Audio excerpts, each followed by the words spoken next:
Venerdì 15 aprile, buongiorno Sicilia, da Michele Cucuzza ed Emanuela Corsi.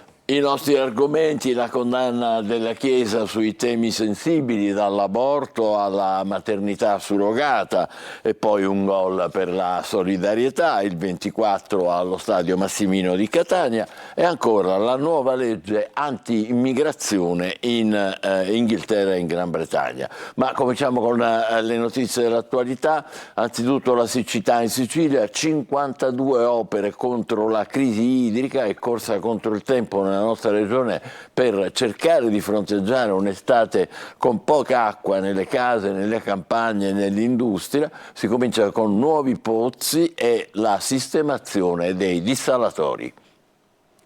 Trovare falde acquifere, costruire pozzi, sistemare e realizzare dissalatori, pompe di sollevamento delle acque negli invasi, riparare le reti idriche con l'Abrodo, deviare fiumi e torrenti utilizzabili per gli usi non potabili. Sono 52 le opere che la Protezione Civile metterà in campo nei prossimi 60 giorni con i soldi che vengono dalla dichiarazione di emergenza idrica e siccità severa.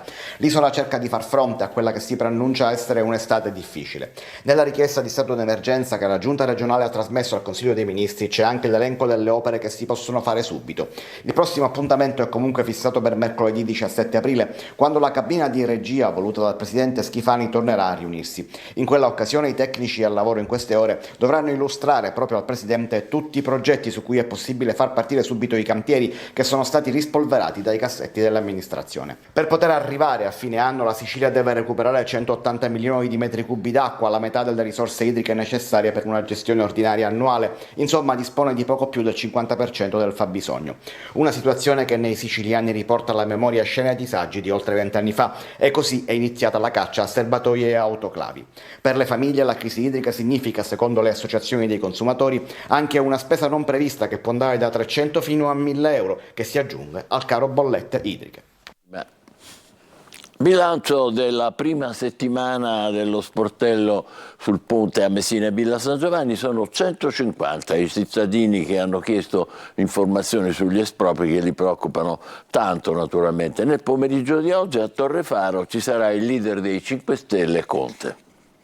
22 al giorno ufficialmente, ma poi allo sportello della Stretto di Messina nei primi 3 giorni di apertura al Palacultura se ne sono presentati molti di più. 84 in totale a Messina, 48 a Villa San Giovanni, a chiedere informazioni, approfondimenti dopo la pubblicazione dell'elenco delle abitazioni e dei terreni che sono finiti tra gli espropriabili definitivi o temporanei. Uno dei cittadini che si è presentato allo sportello ha constatato quasi rassegnato: in 30 anni che se ne parla, sino a questo punto qui non ci erano mai arrivati. E così anche il "tanto non si farà mai", che ha accompagnato anni e anni di annunci, adesso è diventato meno praticato. Gli ingegneri ed i tecnici della società torneranno al Palacultura altri 3 giorni di appuntamento, altri 300 sinora ne hanno chiesto uno e si è arrivati a coprire sino a fine aprile. Lo sportello resterà aperto almeno sino a giugno, raccogliendo le istanze dei residenti per inoltrarle ai progettisti, magari per cambiare qualche piccolo dettaglio, visto che nel frattempo anche i luoghi potrebbero essere mutati.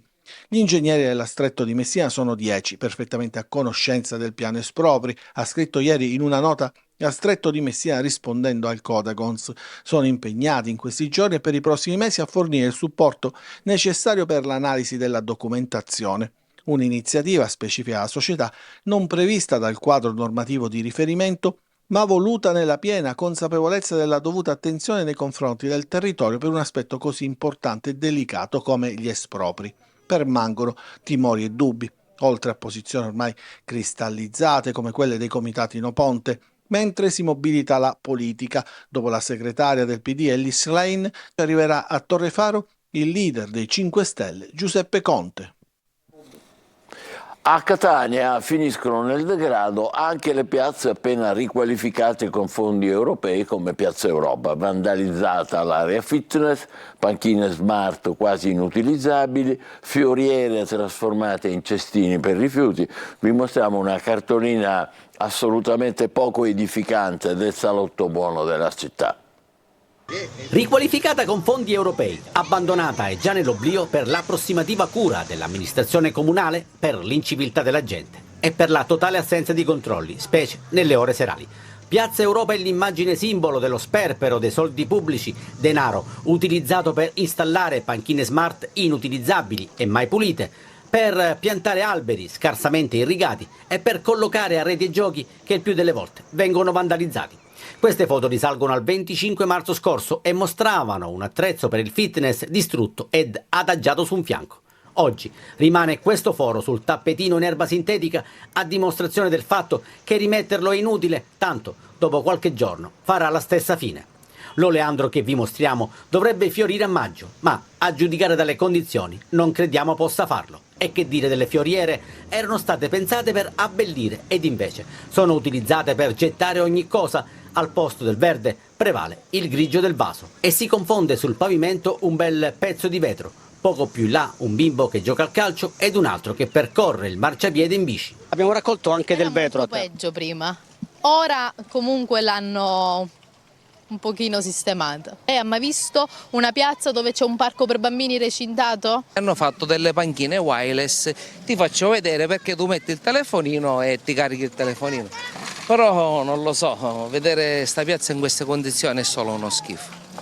Che delusione questa panchina wireless. Infatti io ero venuto qua tramite l'amico mio, mi diceva che c'erano queste panchine wireless, mi volevo sedere, magari utilizzare questo dispositivo, ma purtroppo per il degrado non è possibile. Dalla riqualificazione alla mortificazione di Piazza Europa. Allora, meglio fare un salto alla vicina San Giovanni di Cuti. Da queste parti si può godere della brezza marina passeggiando in un borgo suggestivo per poi immergersi nelle acque dello Ionio, già calde in vista dell'estate, che da queste parti dura tutto l'anno.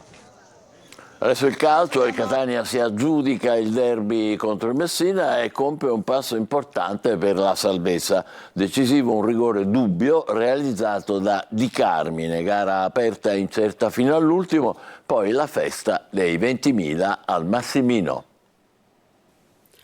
Si comincia con lo sciopero del tifo, finisce con le bandiere rosso-azzurro al vento, i cori, gli applausi e le pacche sulle spalle. Il Catania si aggiudica il derby contro il Messina e conquista 3 punti fondamentali per la corsa salvezza, lasciandosi dietro Turris e Potenza e distanziando Virtus, Francavilla e Monopoli. Zeoli conferma la difesa a 3, a centrocampo Welbeck rileva Zammarini out nella rifinitura, Peralta gioca da mezzala, davanti Cianci e Di Carmine. Modica risponde con il 4-2-3-1 con Rosafio, Zunno e Ragusa alle spalle di Plescia. L'inizio è di Marchetnea con 2 conclusioni, la prima di Di Carmine e la seconda di Cicerelli. In entrambe le occasioni Fumagalli si fa trovare pronto. Al 25esimo l'episodio che spezza l'equilibrio e decide il match. Welbeck spedisce un pallone nell'area di rigore peloritana e l'arbitro vede un tocco di braccio di Dumbravano. Sulla volontarietà c'è più di un dubbio, ma Del Rio non si lascia condizionare. Sul dischetto si presenta Di Carmine, palla da un lato, portiere dall'altro e Catania in vantaggio. Il Messina non ci sta e al minuto 38 va vicinissimo al pari. Bois salva miracolosamente 2 volte su Zunno e l'onnipresente Castellini completa l'opera facendo altrettanto sul tiro di Frisenna. Nella ripresa Modica sostituisce Plescia con Emmausso, fischiato dai 20.000 del Massimino. Il Catania cerca il raddoppio, su cross di Castellini svetta Cianci, ma il suo colpo di testa timbra il palo. Nel finale, dopo la girandola di sostituzioni, i giallorossi spingono sull'acceleratore e al 6° minuto di recupero arrivano vicini al bersaglio grosso, ma la girata di Signorile colpisce la parte alta della traversa. Finisce 1-0 per una vittoria che vale non solo il derby, ma forse l'intera stagione. Adesso vediamo con Emanuela Corse cosa dicono i quotidiani in proposito. E partiamo chiaramente dalla pagina sportiva della Sicilia. Qui vediamo Di Carmine che esulta con le braccia aperte in questa foto e leggiamo Catania 3 passi verso la serenità. Di Carmine decide sul rigore e i play-out sono adesso più lontani. Rossazzurri padroni assoluti del campo per oltre un'ora. Gli uomini di Modica hanno forzato le giocate per pareggiare, ma la difesa stavolta è stata attenta. E poi festa per 20.000 tifosi allo stadio Massimino. E leggiamo ancora qualche rigo dell'articolo del collega Finocchiaro che dice: una pazzia, ecco cos'è la stagione del Catania. Nel momento più difficile del campionato, dopo 3 sconfitte di fila, la squadra di Zeoli ha sfoderato una prova di grande cuore battendo il Messina nel derby più delicato degli ultimi anni. Andiamo a vedere la prima pagina adesso della Sicilia e vediamo ovviamente il titolo principale: la notte della ragione, il mondo è in ansia per la possibile risposta di Israele dopo l'attacco frontale dell'Iran. Biden e i leader del G7 frenano i falchi, ma Teheran pagherà al momento giusto. Queste le parole appunto di Netanyahu. E poi veniamo ai fatti nostri. Acireale sciacca il patto delle terme, ci sono i fondi FSC, la riapertura degli impianti, e vediamo la fotonotizia dedicata proprio al Catania, ossigeno puro, il Catania supera il Messina con un rigore di Di Carmine e allontana lo spettro dei play-out. Vediamo altre notizie. Questa lettera al Papa dall'ex falco Bono, appello per una suora, aiutatela a salvare i bambini di Haiti. E poi si torna a parlare della tragedia di Suviana, perché domani ci saranno a Sinagra i funerali dell'operaio siciliano che è morto appunto nell'incendio. Altre notizie per quanto riguarda lo sport: l'eccellenza Enna e Nisse in festa, promosse in Serie D con 2 turni di anticipo. Vediamo ancora nel taglio alto gli stati generali del cinema a Siracusa, il vertice dei festival isolani e il progetto per un manifesto di intenti. È in corso appunto questa kermesse dedicata al cinema. E poi vediamo a Catania donazioni e trapianti, le liste d'attesa si sono ridotte. Ancora a Militello, siamo sempre nel catanese, i 3 dipinti rubati sono tornati a casa. E poi per la rubrica Lunedì Siciliano c'è una storia di un giovane ricercatore che da lingua glossa andrà a Berkeley, tra poco vedremo. A Giardini Naxos uno schianto sulla 18, Centauro a giudizio. Andiamo a vedere intanto il fatto, torniamo all'incidente nella centrale dell'Enel Suviana, via all'inchiesta, domani i funerali della vittima siciliana. Si cerca di capire intanto se l'incendio sia partito dall'alternatore. In attesa delle perizie sulla scatola nera si comincia dalle testimonianze. Qui vediamo appunto la centrale Enel di Suviana e nel riquadro appunto il giovane operaio siciliano che ha perso la vita, Vincenzo Franchina. Restiamo su questa pagina perché a proposito di Enel Energia Elettrica, ecco la denuncia di Feder Carrozzieri: ricariche auto elettriche sempre più care fino a più 69%. Le auto elettriche che ultimamente sono finite un po' sotto accusa per i costi in generale. Poi vediamo la prima pagina della provincia di Catania e vediamo Librino, frenata sulla cittadella. Sempre più in bilico la struttura che avrebbe dovuto accorpare, questa era l'idea, gli uffici della questura. Il progetto ventennale era stato finanziato per 90 milioni, adesso prende corpo l'affitto invece di un altro edificio in viale Ulisse. Come abbiamo visto in prima pagina, questa storia che arriva da Militello: i 3 dipinti rubati il 17 tornano a casa. Erano stati rubati nel 2013 dal Museo Civico Sebastiano Guzzone di Militello, Val di Catania. Sono stati ritrovati dai carabinieri in un garage di Aci Castello. Quindi c'è stata questa cerimonia al Museo Civico Sebastiano Guzzone. Il sindaco ha detto: è la prova che lo Stato c'è. Prima litiga in strada, poi ai poliziotti da false generalità. Questa è una notizia di cronaca avvenuta a Catania e sempre per quanto riguarda la cronaca andiamo a vedere qui: in fuga con 80.000 euro in auto, si ribaltano e scoppia il caos in via Testulla, un inseguimento rocambolesco che è finito appunto con quest'auto che si è ribaltata di quest'uomo che aveva 80.000 euro appunto in macchina. Sempre a Catania, per la cronaca, discoteca non in regola e con i buttafuori non iscritti al loro elenco, è stata controllata dalla polizia nell'ambito dei controlli del fine settimana. E poi a San Berillo, per quanto riguarda sempre il tema della sicurezza, l'assessore Porto assicura: a giorni verranno attivate tutte le telecamere. Siamo sempre nel catanese, ad Adrano, furto con spaccata in un centro scommesse, bottino da 2.000 euro. Andiamo a vedere questa storia di questo giovane che si chiama Davide Russo, 23enne etneo, lui è di lingua glossa, è stato scelto come ricercatore dall'Università di Berkeley in California. Studierà nuovi materiali per ottenere acqua dall'aria e sappiamo quanto è importante questo tema oggi. La Sicilia titola Uno scienziato dal volto umano. Appunto, in che cosa consiste questa ricerca, questi materiali? Ecco, lui ha spiegato nell'intervista si tratta di materiali a basso costo tra le cui applicazioni c'è la capacità di estrarre l'acqua presente come umidità dell'aria e lo stoccaggio di idrogeno. Facciamo gli auguri a questo giovane, appunto, che andrà all'estero. Cambiamo adesso giornale, scusa, e andiamo a vedere la prima pagina del giornale di Sicilia. La pace nelle mani di Israele. Intercettato il 99% di oltre 300 droni e missili lanciati nella notte da Teheran, gravemente ferita una bimba di 7 anni. Spaventa adesso la reazione di Netanyahu che dice risponderemo appunto all'Iran, ma il suo gabinetto di guerra per ora non decide come né quando. Diplomazia degli Stati Uniti al lavoro per evitare un'escalation. E poi c'è l'appello anche di Papa Francesco per il cessate il fuoco al Viminale, invece il comitato per la sicurezza scatta la massima allerta anche in Italia, controlli rafforzati per 250 obiettivi sensibili. Vediamo una notizia di calcio che riguarda la Sicilia, invece in Serie B Palermo nuovo corso, si aspetta la vittoria dopo il pari a Cosenza.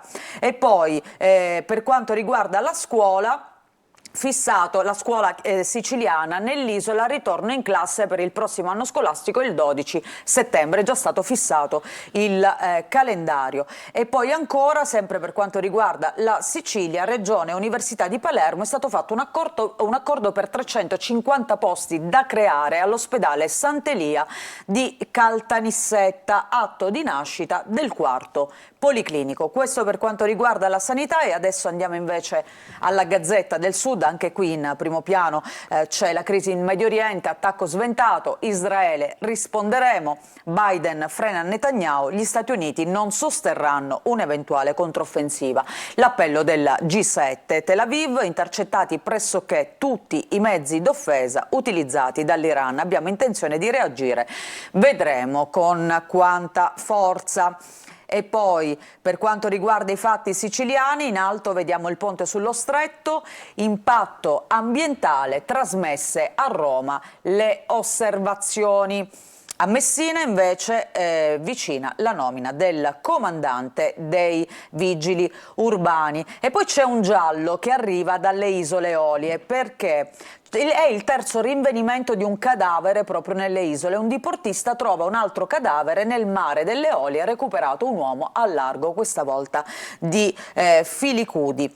Andiamo a vedere all'interno, anzi c'è un'altra notizia che volevo farvi vedere nella prima pagina. Ecco, a Milazzo, Tari, ultimatum a negozi e imprese che non pagano perché chi non paga chiude. Pugno duro del comune contro i morosi, il sindaco ipotizza addirittura la chiusura delle attività commerciali per chi non si mette in regola con i tributi. Andiamo a vedere all'interno, dicevamo il ponte, intanto il bivio dell'impatto ambientale, sono scaduti i termini per presentare le osservazioni sulla procedura di VIA, le più corpose sono quelle delle associazioni ecologiste, addirittura 536 pagine, i dubbi sollevati da Italia Nostra e le altre per il 95% elaborati nel 2011 e il parere era già negativo. I comuni di Messina e Villa San Giovanni hanno trasmesso le rispettive documentazioni. E ti faccio vedere velocemente un'altra notizia. Intanto a Messina si rischia la paralisi giustizia. La relazione del presidente della Corte d'Appello Lombardo durante la visita del vicepresidente del CSM Pinelli, cronica inadeguatezza delle piante organiche dei magistrati rispetto alla popolazione. Ci sono soltanto 6 magistrati al penale in appello.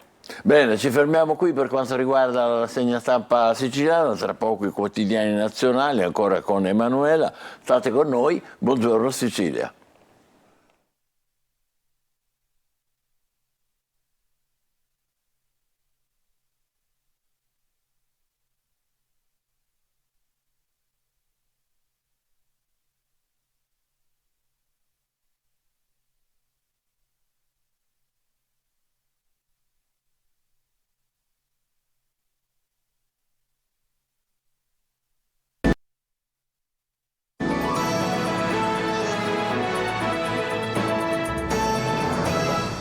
Eccoci qua con la rassegna stampa dei quotidiani nazionali. Buongiorno Sicilia con Emanuela Corsi.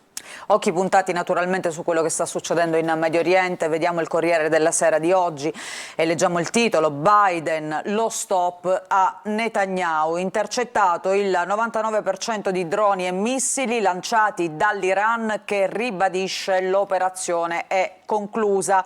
In Italia Piantedosi convoca il Comitato per la sicurezza, ma intanto per quanto riguarda Biden il leader statunitense dice: prendete la vittoria e fermatevi. Israele, risponderemo all'Iran a tempo debito. Ieri questo G7 convocato in urgenza, no all'escalation, questa la posizione di tutti i paesi.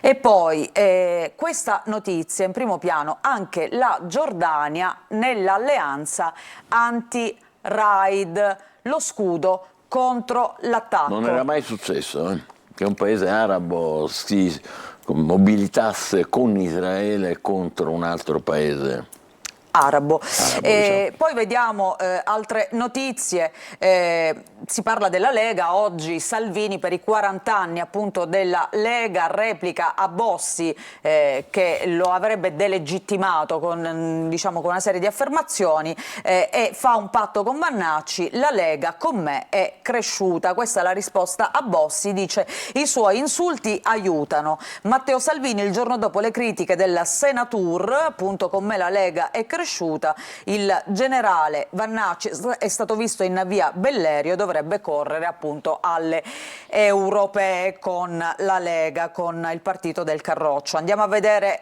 all'interno, a pagina 2, appunto la lunga notte della paura, pagheranno il prezzo. Come si sono difesi gli israeliani? Con gli Iron Dome, ecco qui lo scudo che protegge Israele, progettato per intercettare razzi a corto raggio a una distanza massima di 70 km. Questo sistema di difesa antiaerea è composto da 3 elementi: un radar, un computer e un lanciatore. E hanno fermato così il 99% dei 170 droni che sono stati lanciati, perché nessuno è entrato nello spazio aereo appunto israeliano. E poi vediamo altre notizie, sempre a proposito di del clima che si vive in Medio Oriente. Biden che frena Netanyahu, dice: prenditi questa vittoria. L'Iran parla di questione chiusa, Gantz: agiremo nei modi e nei tempi per noi consoni. E poi per quanto riguarda gli ordigni che sono arrivati a terra, gli unici danni vicino alla base degli aerei F-35, questo per quanto riguarda l'attacco appunto grave, una bambina. E lì fa vedere la carta che sono partiti anche dallo Yemen e anche dall'Iraq, sì, perché lì sì, naturalmente l'Iran ha tutta una serie di alleanze importanti. E questi in rosso sono quelli che hanno raggiunto il terreno, poi ci sono quelli invece che sono esplosi in cielo. Netanyahu, ecco, mister sicurezza, lui si è definito così soprattutto nelle sue campagne elettorali, vuole tirare dritto e valuta i tempi del prossimo colpo. Oggi il Corriere fa un profilo appunto di Netanyahu al potere da 15 anni, infatti è un record perché è quello che è rimasto al potere più a lungo. Per quanto riguarda le proteste, le contestazioni nei suoi confronti erano iniziate già prima del 7 ottobre. E poi dopo il 7 ottobre appunto i raid a tappeto su Gaza, i rapporti adesso con Biden e Stati Uniti si sono pesantemente complicati, Stati Uniti che chiaramente erano un alleato del paese. Come sta reagendo l'Italia? C'è un'intervista a Guido Crosetto: attacco iraniano gravissimo, ma Israele si fermi, non forzi le regole. Queste appunto le parole del nostro ministro, che dice: la strategia con Gaza è dannosa e ancora è improbabile che Netanyahu non risponda. Questo è il parere appunto di Crosetto, non ha ascoltato neanche i nostri appelli per la tregua, per l'appunto. Andiamo a vedere Repubblica, come titola oggi questa notizia: appunto Israele prepara la risposta. Dopo l'attacco della Repubblica Islamica, il gabinetto di guerra riunito da Netanyahu dà il via libera ai piani di ritorsione militare contro l'Iran, ma non ne specifica né tempi né le modalità. Biden è contro l'escalation e promette una forte iniziativa diplomatica del G7. La guida suprema Khamenei: Gerusalemme sarà nelle mani dei musulmani. Il mondo intanto è diviso, l'Occidente si stringe allo Stato ebraico, Russia e Cina invece stanno con Teheran. Vediamo altre notizie. Intanto, per quanto riguarda la politica, anche qui il gelo di Salvini su Bossi, la Lega ha perso se stessa. Vediamo anche una notizia di calcio, perché c'è stata grande paura ieri durante la partita Udinese-Roma per Di Indica, che ha avuto un malore, si è accasciato durante appunto il match ed è stata sospesa la partita. Fortunatamente non è nulla di grave. Andiamo a vedere all'interno di Repubblica, il day after scrive così: Israele prepara la rappresaglia, risponderemo al momento giusto, come abbiamo visto nell'apertura del giornale. Abbattuti quasi tutti gli ordigni lanciati nella notte dall'Iran, ma il gabinetto di guerra vara i piani operativi sia offensivi che quella foto fa vedere bene difensivi. cos'è l'Iron Dome, quello lì, proprio quello. Questo, che forse vediamo meglio anche, no, si vede meglio perché è su 2 pagine appunto la fotografia. Sembra una scatola, eppure Esatto. riesce a intercettare un sacco di missili e droni. Biden al G7 frena Netanyahu: difenderemo lo Stato ebraico ma non vogliamo l'escalation. I grandi appunto temono che il premier israeliano possa allargare il conflitto per ragioni di politica interna, e c'è anche la preoccupazione di Giorgia Meloni. Il gelo di Salvini su Bossi: io ho fatto crescere la Lega dopo i guai. Il segretario cerca di derubricare l'attacco del Senatur e ricorda Maroni. Giorgetti: gerarchia non servilismo, i capogruppo ascoltare il disagio. Tutto questo a Varese durante la festa per i 40 anni appunto del Carroccio. Qui vediamo anche la torta dove si vede il primo simbolo della Lega Lombarda, e poi all'inizio e oggi la Lega appunto di Salvini. La Stampa: Iran, Biden frena Netanyahu. Gerusalemme, risponderemo a tempo debito, la Casa Bianca non parteciperemo al contrattacco. Gli Ayatollah: se Israele non insiste l'operazione è conclusa. Il G7: stop alle ostilità, Hamas liberi gli ostaggi.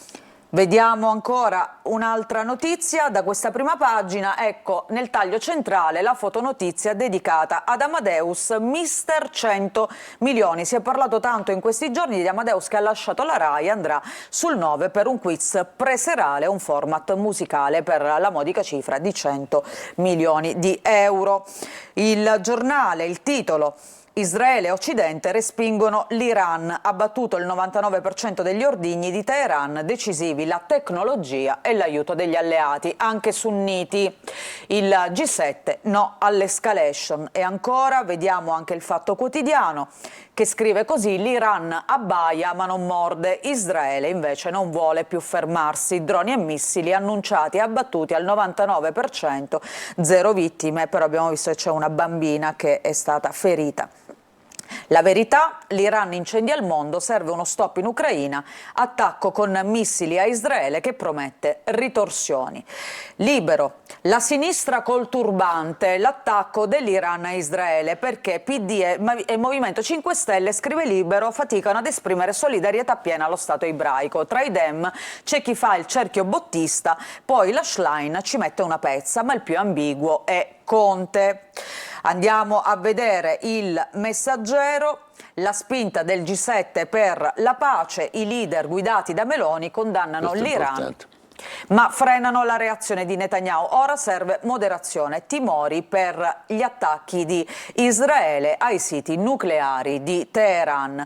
Vediamo anche altre notizie. Ecco, questa per quanto riguarda i voli: concorrenza sleale, il faro dell'antitrust puntato su Ryanair, azione dell'autority, il vettore boicotta le agenzie di viaggio e danneggia gli utenti. E poi c'è un'altra notizia notizia interessante: niente cellulare mentre si mangia, c'è un locale che ti premia. A Roma tutti a tavola ma senza cellulare, l'ultima tendenza di molti ristoranti che offrono premi come bottiglie di vino, sconti o regali per incentivare proprio la cena offline, la chiamano così. E allora andiamo a vedere queste notizie. Intanto i danni ai consumatori e alle agenzie di viaggio. Adesso è l'antitrust contro Ryanair che avvia un'azione cautelare per rischio di abuso di posizione dominante. Ma desidero ricordare che è la stessa cosa che aveva fatto Schifani un anno fa, cioè esattamente questo, esposto all'antitrust contro Ryanair. Adesso è nazionale.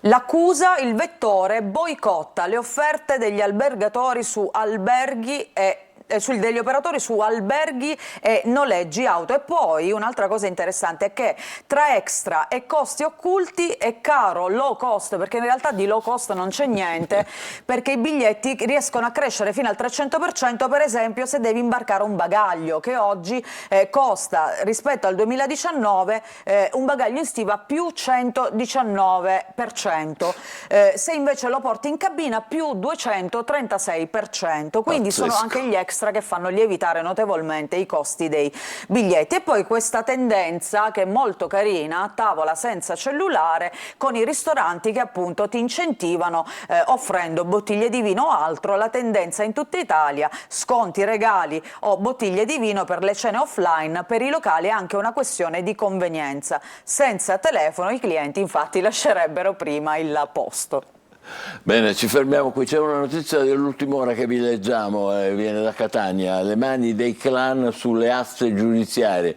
Ci sono stati 17 arresti, l'hanno fatti i carabinieri di Catania nei confronti di appunto altrettante persone che sono accusate di associazione mafiosa, traffico di droga, turbata, ecco qua il punto, turbata libertà degli incanti, cioè delle aste, aggravata dal metodo mafioso e corruzione. È un'indagine che si chiama Atena ed è stata avviata dopo la denuncia di un imprenditore coraggioso di Paternò che ha detto: qui dice, le aste non sono tanto regolari, e quindi è stata coinvolta anche una delle aste pilotate in questa diciamo così, inchiesta sulle aste. Ce n'è anche una che coinvolge un avvocato siracusano, quindi indagheremo più avanti nel corso delle prossime ore nel nostro TG Sicilia e anche su Telecolor. Va bene, adesso facciamo pausa, guardiamo il tempo, magari se ancora non siete usciti di casa, e poi il primo dei nostri argomenti ospiteremo Don Salvatore Bucolo della Pastorale della Famiglia di Catania. State con noi.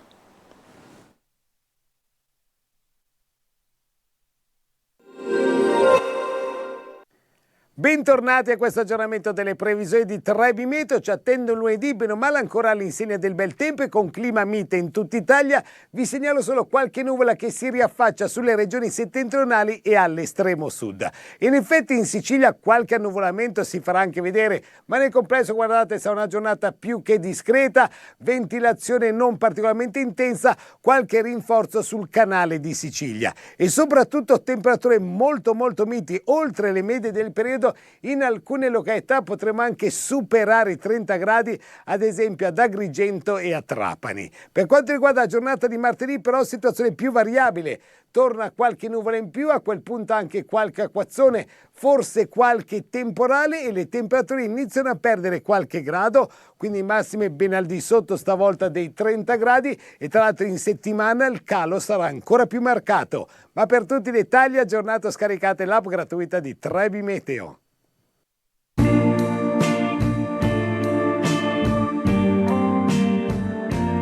Posso dirti ciò che sento da tempo? Dimmi. Tutti i giorni su Antenna Sicilia alle 12:50 e 19:20 c'è chi la vuole cotta.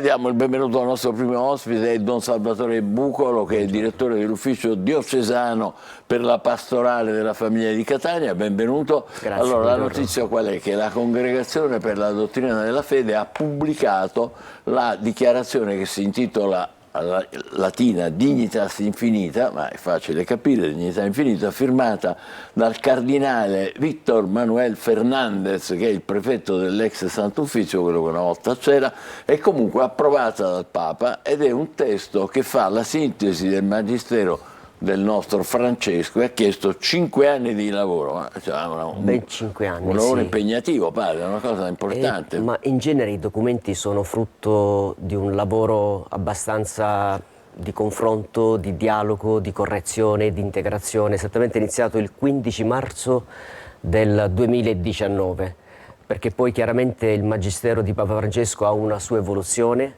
hanno tenuto conto anche di Fratelli Tutti, per cui è normale che questo lavoro è un lavoro anche abbastanza complesso e abbastanza creativo, anche perché l'argomento non è un argomento semplice. E infatti noi adesso li esaminiamo punto per punto, così sì, lei avrà modo anche di spiegare ai nostri ascoltatori qual è la posizione diciamo della Chiesa, diciamo, sostanzialmente. Allora, prima di tutto la questione, diciamo, il tema è violazioni della dignità umana, è giusto? E quindi prima di tutto condanna senza appello dell'aborto. Chiaramente. Allora, mi piace precisare che in un tempo in cui sono già passati ben 75 anni dalla Dichiarazione Universale dei Diritti dell'Uomo, sembra per noi quasi scontato che ormai viviamo in un tempo in cui siamo tutti emancipati. In realtà, ed è questo quello che fa il documento prima di andare nelle varie tematiche, è che il problema non è la dignità dell'uomo, il problema è cosa intendiamo per la dignità. Infatti spesso il documento parla di equivocità, parla di ambiguità e precisa soprattutto che quando si parla di dignità ci precisa la dignità ontologica, che è un termine filosofico, dell'essere, a indicare che la dignità vale a prescindere da qualunque condizione, c'è una dignità intrinseca, a prescindere ad esempio dalla stagione di vita, dalla fase della propria vita, tipo l'aborto, no? Cioè lì c'è una persona, lì c'è il valore sacro della vita, lì c'è la dignità della persona, come anche sono tanti argomenti come il discorso dell'eutanasia, oggi si parla di morte degna, per cui il documento in realtà vuole scuotere un po' le nostre coscienze, un po' assopite, un po' certe di aver raggiunto, di aver chiaro il valore della dignità, quanto in realtà è tutto ciò che va contro l'uomo, contro la stessa dignità dell'uomo.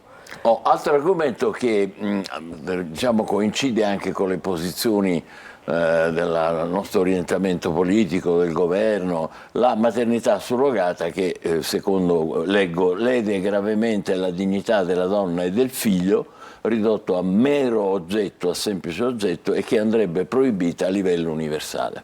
Chiaramente perché lì c'è il valore della vita frutto del dono di amore di un uomo e di una donna. Chiaramente lì diventa, si toglie l'atto unitivo, l'atto procreativo, cioè si stravolge quello che in fondo è scritto nella dignità dell'uomo. Quindi chiaramente questo qua lede non solo la madre che diventa uno strumento, affittiamo l'utero di una madre, ma anche il figlio che diventa frutto di un desiderio e non il frutto di un dono di amore. Quindi tutto questo stravolge pienamente il valore della dignità dell'uomo, che è imprescindibile. È interessante perché in ogni situazione dove ci sono le condanne, poi l'elemento centrale rimane quello della dignità. Della dignità, ma la cosa pazzesca è che il mondo di oggi afferma questi valori, tipo anche l'eutanasia, la maternità surrogata, o altri argomenti, magari lo dico subito, il cambio del sesso, come elementi che in realtà rendono la vita più dignitosa. Questo è l'elemento pressante nella cultura di oggi, quando il documento, caso per caso, valutando, vede che in realtà non si rispetta la dignità dell'uomo, ma anche la cosa bella che dice il documento, ed è anche realista, non è esaustivo, tratta alcuni argomenti, probabilmente quelli più emergenti, probabilmente quelli più scottanti, probabilmente quelli in cui ci facciamo tante domande, ma in realtà ci sono tante altre questioni che il documento non tratta, in cui va applicato il valore della dignità umana. Qui un punto che è forse il più controverso è la teoria del gender, di cui c'è un gran parlare. Voi avete cominciato a occuparvene 5 anni fa, Sì. ma se ne parla continuamente. E la dichiarazione di Dignitas Infinita dice: la teoria del gender, leggo, è pericolosissima perché cancella le differenze nella pretesa di rendere tutti uguali. E qui rischiate di creare un po' come dire, non dico di polemiche, ma insomma di... Allora, qui bisogna chiarire il concetto di uguaglianza, perché in realtà qui uguaglianza significa uniformità, significa togliere un elemento costitutivo della persona umana che è la sua differenza sessuale, il suo essere uomo, il suo essere donna. L'ideologia del gender in fondo non fa nient'altro che annullare la differenza, anzi si usa il termine di indifferenza alla differenza sessuale, ecco. Quindi avviene una sorta di massificazione e significa anche togliere quello che è proprio dell'uomo e che ognuno sceglie proprio a proprio piacimento chi è, perché è chiaro qui non si tratta più di una struttura binaria della sessualità, ma c'è una struttura infinita in cui ci sono diverse composizioni che ne vale della bellezza dell'uomo. Un altro argomento importante e credo anche questo oggetto di discussione è l'eutanasia e il suicidio assistito, perché se ne sta parlando in continuazione, anche in Italia si preme perché si possa essere una legge in questo senso, c'è chi va in Svizzera eccetera eccetera. E invece il documento di Dignitas Infinita dice: non esistono condizioni mancando le quali la vita umana smette di essere degnamente tale e perciò può essere soppressa. Perché ancora si afferma il valore intrinseco e inviolabile della vita. Chiaramente qui bisogna distinguere quello che chiamiamo accanimento terapeutico, perché a volte si confonde pensando che la Chiesa, affermando il valore della vita e quindi questo essere contrario all'eutanasia, come se ci fosse un discorso di accanimento terapeutico, quando in realtà è chiaro la vita va sostenuta con cure reali. E c'è anche un altro elemento molto importante che è sotto il documento: non è solo assistenza fisica, è un'assistenza che guardi i bisogni spirituali, i bisogni psichici, i bisogni del cuore. Cioè tante volte se una persona vive questa condizione di abbandono e si abbandona e desidera il suicidio, bisogna chiedersi: ma ha sentito qualcuno accanto? Si è sentito volute bene? Ha percepito che lui vale e che la persona ha un valore inestimabile?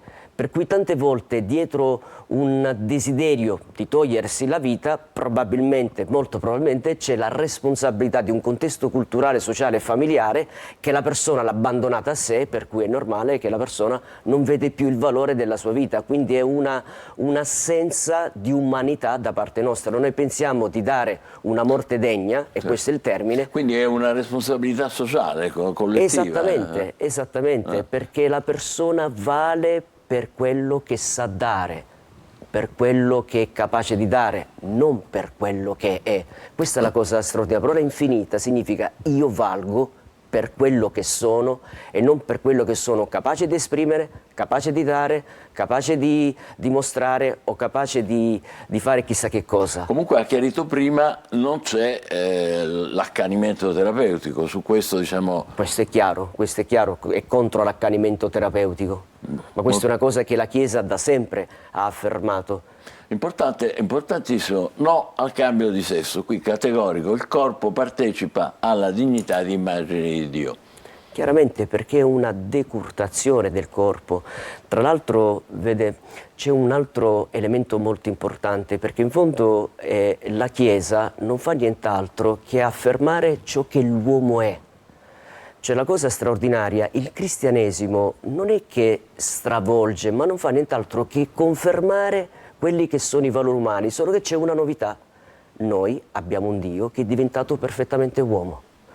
Noi abbiamo un Dio che ha creato l'uomo a immagine e somiglianza, e quell'uomo nel suo corpo, quindi anche nella sua sessualità, risorgerà alla fine dei tempi. So che sto dicendo in studio una cosa... L'ultimissima cosa la chiedo, purtroppo il tempo a nostra disposizione non è moltissimo, però è di estrema attualità. Voi avete i vostri tempi e qui ci sono voluti 5 anni. Adesso il Parlamento europeo ha votato a favore dell'inserimento dell'interruzione di gravidanza nella Carta dei diritti fondamentali dell'Unione Europea. Allora, il Parlamento si è diviso, poi in Italia Fratelli d'Italia e Lega si sono dichiarati contrari, quindi hanno votato contro, a sua volta Forza Italia si è divisa al suo interno, cioè è controversa la questione, però è un voto simbolico perché la risoluzione, ripeto, inserendo che inserisce il diritto all'aborto nei diritti fondamentali dell'Unione Europea non è vincolante. Voi rischiate di essere, come dire, superato nei tempi da documenti di attualità più stretta? Perciò che posso dire, il Vangelo va sempre contro la cultura del mondo, quindi il fatto che scorgiamo, è evidente, questa contrapposizione, cioè la Chiesa afferma in fondo ciò che è umano, e il fatto che a livello di comunità europea, ma anche a livello di comunità internazionale, si afferma altro, questo personalmente non mi stupisce, ma questo non deve metterci paura, questo addirittura deve rafforzarci di verità inviolabile che a maggior ragione vanno proclamate. Lo sappiamo che la cultura del mondo va sempre contro un altro senso, ma questo anche durante l'impero romano. Il cristianesimo ha sperimentato il suo essere profetico dinanzi a una cultura che andava contro l'uomo, ma questo fa parte della storia degli uomini dinanzi alla quale noi ci siamo chiaramente dentro. Bene, ci fermiamo qui provvisoriamente, grazie a Don Salvatore Bucolo, direttore dell'Ufficio Diocesano per la Pastorale della Famiglia di Catania. Adesso facciamo una breve pausa, poi parleremo di un gol per la solidarietà che è in programma fra poco a Catania. State con noi, buongiorno Sicilia.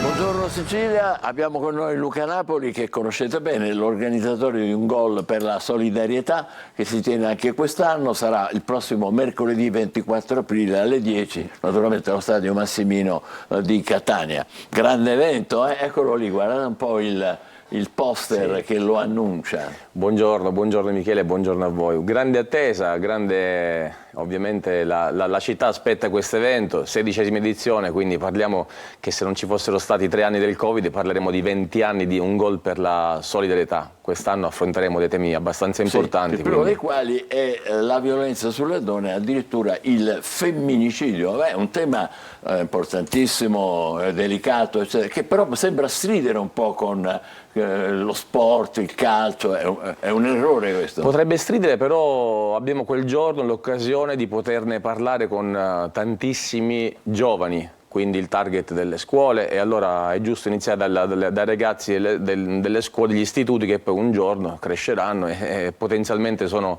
gli uomini che oggi causano questi femminicidi, quindi dobbiamo partire questi valori dagli studenti per poi far capire che le donne non si toccano, quindi quale migliore occasione di un evento calcistico, sì, ma dove abbiamo 1000 componenti che possono sviluppare attenzione a questa tematica. E poi prevedete un contributo per una delle associazioni delle donne, la Tamaia? Confermo Michele, sì, abbiamo scelto l'associazione che nasce su Catania, Tamaia Ollus, della presidentessa Anna Agosta. E ovviamente cosa facciamo? Sensibilizziamo, cerchiamo di dare dei segnali, perché comunque è un tema abbastanza delicato e soltanto noi non possiamo ovviamente cambiare il corso di questa realtà triste. Certo, però è molto importante che invece si coinvolgano i giovani, hai detto proprio bene, giustissimo. D'altra parte contemporaneamente non dimenticate la sensibilità per chi è un po' indietro, per chi è più in difficoltà, le persone più bisognose, giusto? E quindi parliamo di Caritas diocesana.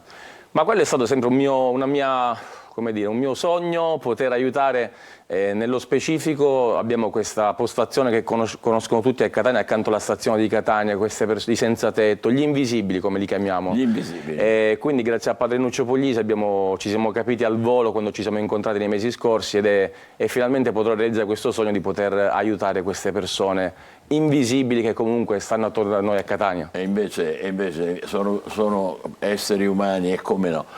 Adesso parliamo delle squadre, perché lì ci sono personaggi importanti. Parliamo un po' di colore. Intanto sono contento che, dico sempre in questi giorni, la manifestazione è cresciuta, è nata nel 2004 e aveva bisogno di parecchi personaggi dello spettacolo, dello sport per farsi conoscere. Oggi è il contrario, oggi questa manifestazione è un veicolo per poter diffondere messaggi di solidarietà e la parte artistica adesso al contrario è quella che realmente prende parte all'evento e che vuole esserci a tutti i costi. Quindi Catania la prossima settimana avrà tantissimi personaggi del mondo dello spettacolo, dello sport, che poi esporteranno questa bellissima cartolina di beneficenza, solidarietà, sport, spettacolo. Avete la nazionale artisti della TV, la All Star Sicilia, la nazionale dei consiglieri regionali d'Italia. Sì, di cui il presidente Galvagno sarà il capitano, quindi però non ha garantito grandissime prestazioni atletiche. Quindi.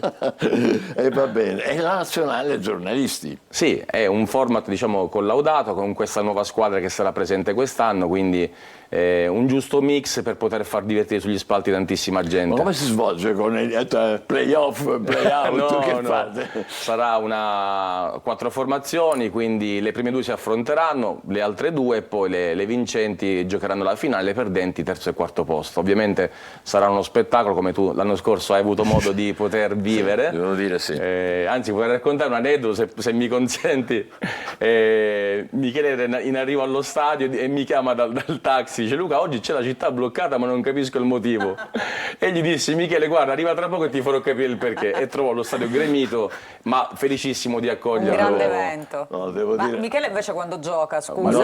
Lui ha le porte aperte, con massima discrezione, quando vuole scende in campo. Grazie. Anche perché lui è uno sportivo di quelli pazzeschi. Sì, però io devo dire la verità, adesso con tutto il rispetto, perché è una cosa bellissima, mi invidio tutti quelli, ma io col calcio proprio non so. Però sei un appassionato. Sì, poi devo dire, consentimi 30 secondi, ma l'accoglienza dell'anno scorso nei confronti del sottoscritto, molta modestia, è stata veramente calorosa. Ci ha fatto molto piacere. Ha fatto piacere. Io penso che sia anche il segno del rispetto e dell'attenzione nei confronti di Antenna e nei confronti di Telecom. Assolutamente sì, e per noi è sempre un piacere poter avere queste partnership, perché ci consentono comunque di alimentare sempre di più questo progetto che ad oggi si può dire che ha un tocco davvero nazionale. Non vi fate mancare le madrine, eh? Quest'anno ce n'è un'altra, è cambiata. Sì. Tra l'altro una vostra collega, perché è la giornalista sportiva Giorgia Rossi da Zone, ieri ha fatto un collegamento dopo la partita Sassuolo-Milan e ci teneva a ricordare che sarà presente il 24, avremo Chiara Giuffride che sarà la presentatrice con Ruggero Sardo,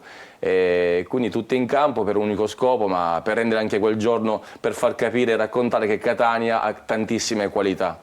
Riempirete il Massimino anche perché avete coinvolto già tutte le scuole, no? È vero? Io ti ringrazio per la domanda, perché in questi giorni ovviamente abbiamo i 3 settori, Tribuna A, Tribuna B e Curva Sud, totalmente esauriti, e per dare la possibilità a chi verrà da fuori Catania o a qualche ritardatario, venderemo i biglietti direttamente giorno 24 alle ore 8 ai botteghini di Piazza Spedini, per consentire a tutti di poter prendere parte all'evento. Quindi dalle 8 fino a... Botteghini aperti fino a calcio d'inizio, ovviamente. Fino al calcio d'inizio. Sì. Beh, questo è interessantissimo, perché chi, diciamo così, arriva all'ultimo, le classi che magari non si sono potute organizzare... Tanti paesi che arriveranno da fuori Catania, tanti ragazzi dell'Interland che comunque ci stanno riempendo di telefonate e email, ecco, magari vorrei fare questo annuncio e dire... Questo era l'anno scorso, questo è lo scorso anno, bellissima giornata, grande energia, tutto davvero molto bello. Ma chi gioca? Giocano bene secondo te? Ma abbiamo anche ex campione di calcio, perché comunque sarà presente Dario Marcolin che ha vinto una Coppa Italia scudetto con la Lazio. Bisogna stare attenti, hai capito? Ecco perché ci vuole prudenza nello scendere in campo, perché ci sono pezzi grossi del calcio. E poi anche il Calcio Catania comunque ci ha accompagnato come lo scorso anno in questa grande avventura, saranno presenti tanti giocatori del Calcio Catania, stiamo trattando col vicepresidente Grella perché vorremmo averlo in campo, è stato appena inquadrato, vorremmo averlo in campo, quindi è sempre un nazionale australiano che ha giocato un mondiale contro l'Italia addirittura, quindi le componenti sono tutte quante presenti e pronte. Quindi. Fantastico. Luca Napoli, un gol per la solidarietà, ricordo il 24 aprile, mercoledì, a partire dalle 10 e per i biglietti si può arrivare lì alle 8 del mattino, sì, quelli che ci saranno ancora. Perché... Sì, perché comunque la Curva Nord è già in vendita, ecco. Però quel giorno, per chi non ha fatto in tempo per acquistare il biglietto, lo troverà ai botteghini alle ore 8, quindi tutti allo stadio, tutti al Massimino, vi aspettiamo. In bocca al lupo e grazie Luca. Crepi, grazie a voi. Benissimo, adesso facciamo una breve pausa e poi ci occuperemo di un altro argomento, il fatto che in Inghilterra adesso sarà più difficile per i giovani italiani andare a lavorare, ma spiegheremo perché. State con noi, buongiorno Sicilia.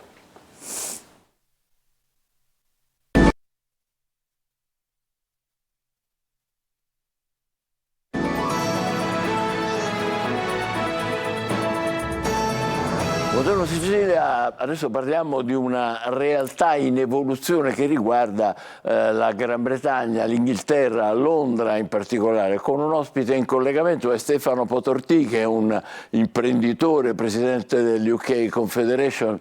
Buongiorno e benvenuto, lo vedo qua sul lato destro dello schermo, quindi mi giro. Ah, ecco, adesso è a pieno schermo. Allora, noi siamo preoccupati. Che succede? Che ha deciso il governo Sunak, che il governo di Londra limita fortemente la possibilità di andare a lavorare, che era un po' una tradizione anche dei giovani italiani, che lo facevano un po' per necessità, ma anche un po' per imparare la lingua, per insomma, quello che conosciamo. L'Inghilterra già se n'è uscita dall'Unione Europea, adesso c'è pure sta cosa. Che cosa hanno deciso? Allora, confermo che era una tradizione, perché io sono uno di quelli che da meno giovane è andato un po' nel Regno Unito e poi c'è rimasto, quindi Londra da sempre, il Regno Unito un po' più allargato, è rimasto punto di riferimento, o era punto di riferimento.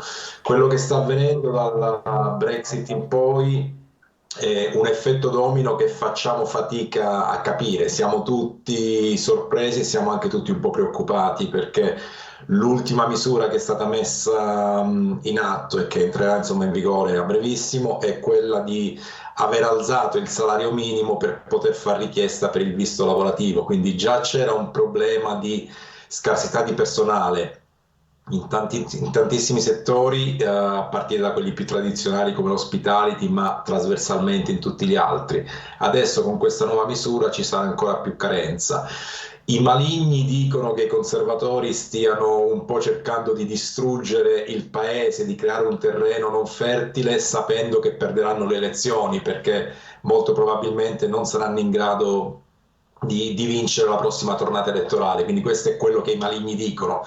Da italiano che vive qua da 20 anni, da imprenditore, avendo molti amici imprenditori, dico che effettivamente è una mossa che sta penalizzando fortemente il paese, sta penalizzando varie industrie. Sì, adesso qual è il salario minimo che bisogna avere? Che differenza c'è rispetto a prima? Beh, siamo passati dall'incirca 26-27 mila sterline a quasi 10 mila sterline in più, quindi questo crea sostanzialmente... Allora, se noi consideriamo che... In euro che vuol dire? Beh, in euro aggiungiamo un 18%, quindi siamo quasi a 40 e passa mila euro. Se noi consideriamo che il salario medio nel Regno Unito si attestava intorno alle 30.000 sterline lorde, questo dà già un'indicazione di come ci sia una scrematura, cioè è una misura messa in atto proprio per evitare che ci sia questa possibilità di ingresso. È palesemente una misura che esclude la possibilità di venire a lavorare qua, a meno che non si tratti di professioni molto qualificate con stipendi alti. È un provvedimento, secondo lei, diciamo così, di carattere contro le migrazioni, oppure è fatto ad hoc perché dice questi ragazzi che vengono qua li considerano, come dire, degli superflui, ecco? Ma in realtà né l'una né l'altra penso, nel senso che non è un modo per limitare l'immigrazione, anche perché post-Brexit l'anno scorso abbiamo avuto l'anno, penso, record di immigrati nel Regno Unito, quindi non sono riusciti comunque a contenere come volevano. Dal punto di vista del limitare i ragazzi, in realtà non limitano solo i ragazzi, ma limitano molte professionalità. Io conosco tante persone che sarebbero volute venire a lavorare qua e le aziende, anche per professioni un po' più qualificate, non attivano la procedura per erogare il visto perché comunque è complicata, a parte il costo e così via. È palesemente una misura che non ha una logica, così come è stato il referendum sulla Brexit, e che probabilmente stanno portando avanti più per una questione di propaganda e rimanere in linea con l'ideale della Brexit che per una visione di medio-lungo periodo, perché effettivamente il Regno Unito è stato fortemente penalizzato dalla Brexit e sta continuando a essere penalizzato, e questa misura aggiunge problemi su problemi. Io qua ho un dato che, se vuole, può confermarmi o smentire. Il 30% degli italiani nel Regno Unito, circa 200.000 persone, è composta da persone sotto i 30, è così, vero? Immagino lo sia, perché è pieno di italiani giovanissimi, quindi assolutamente sì.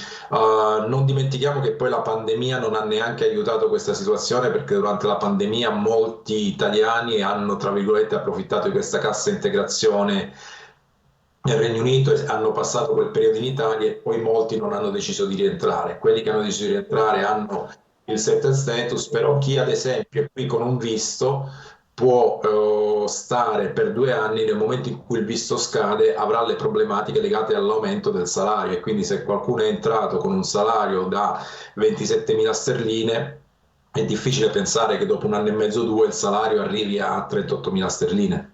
Ecco, lei è tra l'altro presidente della Camera di Commercio italiana a Londra. No, io sono presidente di UK Confederation, che è un'associazione di imprese che aggrega, insomma, piccoli e medi imprenditori sul Regno Unito. Sono stato vicepresidente del Ci assomiglia. E poi ha un canale YouTube dove intervista gli imprenditori italiani. Tutto questo per chiederle che reazioni ci sono. Ma allora, le reazioni sono quelle che le ho espresso prima. Siamo tutti decisamente perplessi e cominciamo a essere preoccupati, perché effettivamente questo è un paese che da sempre si era prestato a fare impresa, in perfetto spirito British. Si veniva qua perché era facile fare impresa, perché era facile assumere, anche facile licenziare e portare avanti, insomma, tutte le attività imprenditoriali. Ad oggi ci troviamo in una situazione più complessa, quindi sia dal punto di vista della ricerca del personale, settori tradizionali come quello dell'ospitalità, quindi ristorazione e alberghi, sono veramente in situazioni drammatiche, perché stanno adesso facendo ricorso a personale indiano già presente sul Regno Unito, cosa che prima non si era mai vista. Insomma, per quanto possano essere educati, vedere camerieri indiani, ristoranti italiani fa un certo effetto. Certo. Quindi siamo direttamente preoccupati. Tornando, diciamo, all'origine di tutto quanto, leggiamo ogni tanto che in Inghilterra sta Brexit viene messa in discussione qua e là. Come stanno le cose? Allora, io posso dire senza ombra di essere smentito, avendo parlato anche con persone che hanno votato a favore della Brexit e che adesso se ne sono pentite, insomma, senza fare nomi, ci sono anche imprenditori famosi che erano a favore della Brexit che adesso maledicono, insomma, il risultato del referendum, e che addirittura alcuni di loro si sono spostati dal Regno Unito in altre nazioni, perché non riconoscono più l'ambiente in cui stavano. Quindi sostanzialmente si sono tutti pentiti della Brexit, non l'ammetteranno mai. Quello che tutti speriamo è che, essendoci stata di mezzo una pandemia e una guerra, magari il nuovo governo, quando ci sarà, prenderà come scusa questi 2 eventi per dire ok, dobbiamo riavvicinarci all'Europa, perché effettivamente la decisione di staccarsi dall'Europa è stata una decisione folle. Tornando invece alla decisione sull'immigrazione, quali possono essere gli effetti immediati a medio termine per concludere, Potortì? Ma per concludere, gli effetti immediati è l'acuirsi del problema che già abbiamo da un anno a questa parte, cioè da un anno a questa parte non si trova personale nei settori che richiedevano insomma maggior flusso di personale all'Europa. Questo problema tenderà ad acuirsi, quindi sostanzialmente tutte le aziende che si appoggiavano al flusso di giovani e meno giovani europei dovranno trovare soluzioni interne al mercato, perché il problema dei visti che già c'era prima si è acuito. Certo.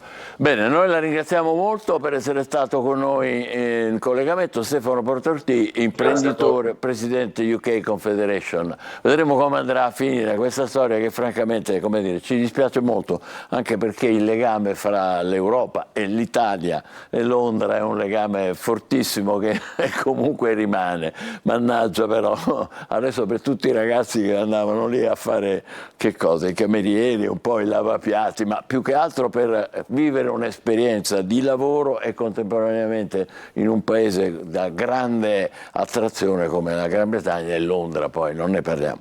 Grazie ancora a Portorti, noi adesso ci vediamo delle pillole dell'almanacco. Buongiorno Sicilia. La giornata mondiale dell'arte, celebrata il 15 aprile, è stata istituita dall'UNESCO per sostenere l'arte come mezzo di sviluppo e diffusione culturale. L'arte inoltre è vista come un ponte vitale tra culture diverse, facilitando lo scambio di idee e l'arricchimento reciproco tra le nazioni. Pensavate che solo gli animali con grandi cervelli potessero essere influenzati dalle emozioni? Un team di scienziati portoghesi ha scoperto che anche i pesci rispondono agli stimoli in base al loro stato mentale. Attraverso esperimenti con le orate hanno dimostrato che questi abitanti del mare possono essere felici o stressati proprio come noi. Sono certa che abbiate sentito molte volte l'espressione contare le pecore per dormire. Questo mito sembra derivare da una leggenda in cui il protagonista, Ezzelino, da romano, soffriva di insonnia e ingaggiò un cantastorie per facilitare il sonno. Durante il racconto di una novella su un contadino e le pecorelle, il cantastorie si addormentò.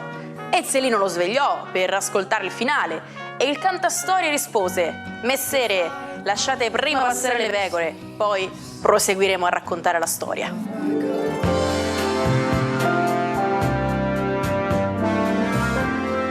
C'è una notizia arrivata adesso da Palermo: i carabinieri hanno arrestato 2 uomini accusati di violenza sessuale di gruppo. Si riferisce alla violenza avvenuta nei confronti di una turista nel novembre dell'anno scorso, e quindi adesso li hanno, evidentemente la denuncia della donna ha avuto un effetto importante e adesso sono stati arrestati 2 palermitani accusati di questa violenza sessuale di gruppo nel novembre del 2023.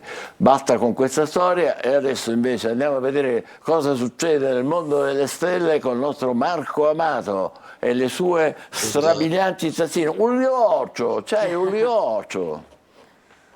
Sì. Oggi omaggio a Catania. Buongiorno Michele, buongiorno Manuela, buon inizio settimana Sicilia. Buongiorno. Allora, com'è il caffè? È bello caldo? È bello caldo, sì.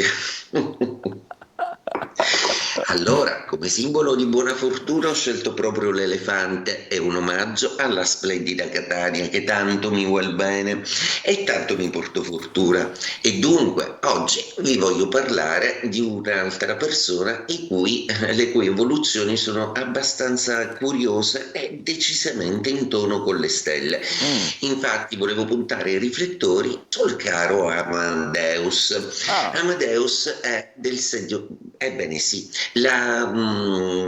l'attenzione su di lui in questi giorni è stato proprio sulla tematica del fatto che lui abbandona Rai per Discovery, per fare dei nuovi progetti, per una sua dichiarata anche stanchezza rispetto al percorso e all'excursus fatto. Oramai sappiamo benissimo che negli anni dire Festival di Sanremo corrisponde ad Amadeus.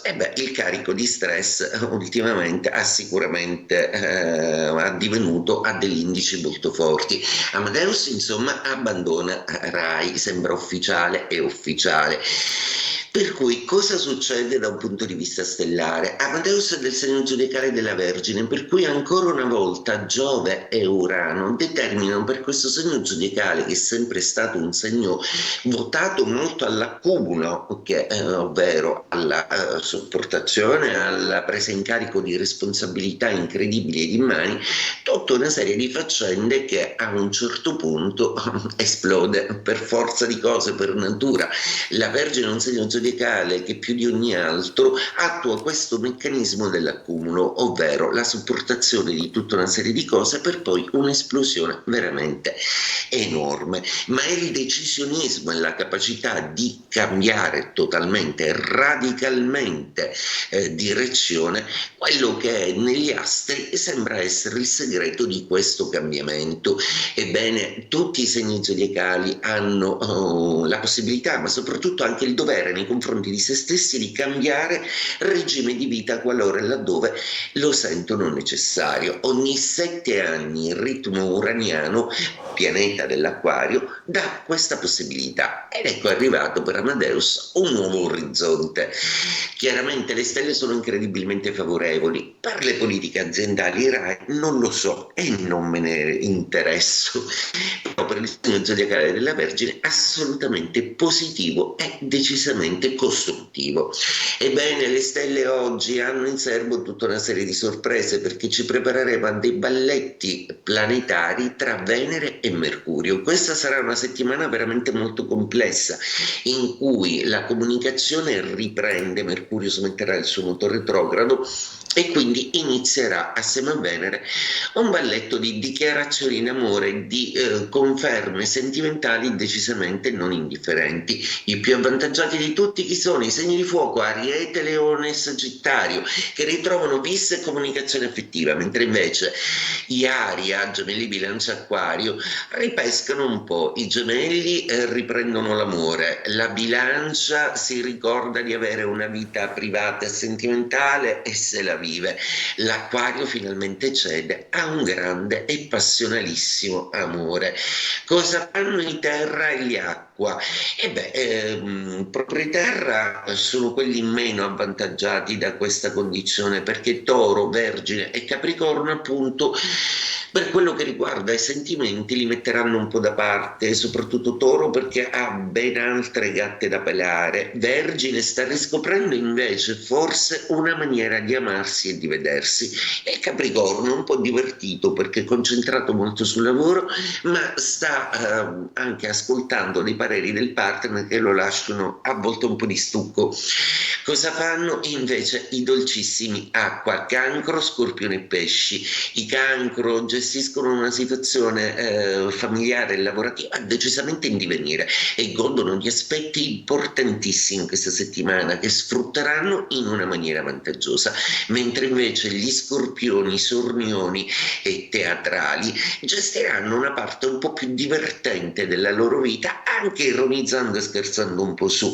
Pesci, un pochino più distanti da tutto questo zodiacale, assistono a delle evoluzioni altrui su cui manterranno comunque una posizione abbastanza ferma. Si chiarirà tutto lungo la settimana, e dati i miei auspici per questa splendida settimana a venire, vi auguro buon lunedì. Buon lunedì a te e buon caffè, carissimo Marco. Noi adesso facciamo un salto indietro nel tempo. Il 15 aprile del 1874 a Parigi un gruppo di giovani pittori organizza per conto proprio, guardate qua, la prima mostra impressionista, cioè l'idea di dipingere en plein air, cioè all'aperto, tra le opere esposte rivoluzionarie per l'epoca che non raccolgono il favore del pubblico, perché il pubblico all'inizio non se li filava, cioè Cézanne, Degas, Monet, Renoir, cioè il massimo.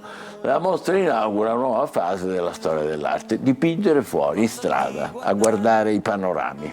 Il 15 aprile del 1912 il Titanic, il transatlantico britannico, al suo viaggio inaugurale colpisce un iceberg e affonda. Avrebbe dovuto effettuare collegamenti settimanali con l'America dominando le rotte oceaniche, invece dopo 3 ore dall'impatto si è inabissato e sono morte 1500 persone. Il 15 aprile del 1923 un'azienda farmaceutica statunitense, ecco, vedete il prodotto, rimette per la prima volta in commercio l'insulina, che è l'ormone di natura proteica che può salvare la vita ai diabetici. Guardate che i significati importanti della ricerca, che quanto è importante fare ricerca. Il 15 aprile del 1955 apre nello stato americano dell'Illinois il primo ristorante McDonald's, evoluzione di un piccolo chiosco di hot dog inaugurato nel 1937 dai fratelli Dick e Mac McDonald. Il 15 novembre del 1983 apre questa qui, Tokyo Disneyland, uno dei parchi di divertimento più grandi del mondo, il primo in Asia. Questo lo dovevi leggere tu. Vabbè, non ti preoccupare. Leggi tu questo qui, leggi il gran finale. Il 15 aprile del 1961 nasce Luca Barbarossa, nel 1992 presenta Portami a ballare al Festival di Sanremo, il 42esimo, una canzone scritta e dedicata alla sua mamma Anna Maria, che sente di aver trascurato a causa di una vita troppo frenetica che spesso gli ha fatto perdere di vista gli affetti più importanti. Il brano alla fine vince il festival e conquista pubblico e critica, diventando il manifesto dei figli nei confronti appunto dell'amore dei loro genitori. Ecco, Portami a ballare, noi vi salutiamo, vi auguriamo buona giornata, vi diamo appuntamento a domani. Buongiorno Sicilia, portateci a ballare. No, noi dobbiamo fare il Andiamo a ballare. telegiornale. A domani. Portami a ballare, a domani.